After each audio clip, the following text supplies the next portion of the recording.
ने विद्यालयमा या भनौँ कक्षा कोठामा विद्यार्थीहरूले गर्ने हल्ला र होहल्लालाई कसरी कम गर्न सकिन्छ, कसरी नियन्त्रण गर्न सकिन्छ भन्ने एउटा वैकल्पिक विधि निकै नै रोचक र महत्त्वपूर्ण लाग्यो। त्यो के भने पहिलाको हामीले गर्दै आएको त्यो एउटा निरन्तर गरिने प्रक्रिया भनेको त्यो विद्यार्थीलाई कम हल्ला गर्नलाई अनुशासित हुनुपर्छ भनेर विभिन्न किसिमका के भन्छ त्यो काउन्सिलिङ, मोनिटरिङ एन्ड मोटिभेसन गर्ने त्यो पद्धति त छँदैछ। त्यसको अलावा एउटा वैकल्पिक अल्टरनेटिभ मेथड के छ भने एउटा भर्खरै रिसर्च के भएको छ भने विद्यालयमा कुनै पनि अब विद्यालयको कक्षा कोठाहरूमा एउटा इन्डोर प्लान्टहरू चारैवटा कक्षाको कुनामा त्यो इन्डोर प्लान्टहरू रोपिदियो भने त्यसले अक्सिजन सप्लाई पर्याप्त मात्रामा सप्लाई गर्छ अक्सिजन। त्यसले गर्दा विद्यार्थीमा हुने त्यो चिडचिडाटपन, त्यो अति पिसाब फेर्न जाने या अति तिर्खा लाग्ने, पानी खाने त्यो माहौल कम गर्न सकियो भने स्वतः त्यसले हल्ला पनि कम हुन्छ भन्ने एउटा रिसर्चले भर्खरै त्यो जनाएको छ।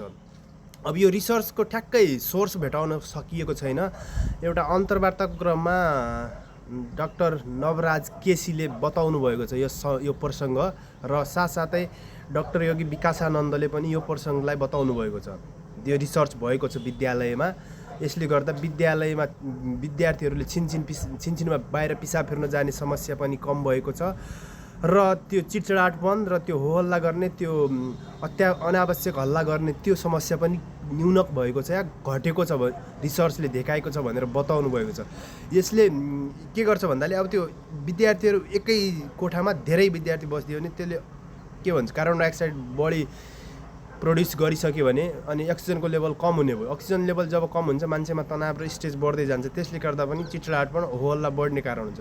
जब चारैवटा कोठाको चारैवटा कोठामा त्यो गमलामा राखिदियो भने इन्डोर प्लान्ट जति पनि पाइन्छ नि त्यो भित्र लगाउने बिरुवाहरू त्यसले अक्सिजन सप्लाई गर्दै जान्छ अनि त्यो पनि गर्न सक्यो। अनि साथसाथै त्यो बिरुवाको रेखदेख गर्नको लागि ती विद्यार्थीलाई जिम्मा दिइयो भने त्यसले निकै नै लाभदायक परिणाम ल्याउन सक्छ भन्ने एउटा हालसालै आएको एउटा तथ्य, एउटा यो रिसर्चले बताएको कुरा। त्यसकारण पनि यो निकै रोचक र एउटा महत्त्वपूर्ण लाग्यो। त्यसकारण यहाँ साझा गर्न मन लाग्यो। यसलाई लागू गर्न सकियो भने यसले के कस्तो नतिजा ल्याउने थियो भन्ने एउटा परीक्षण गर्न पनि सकिन्छ। धन्यवाद।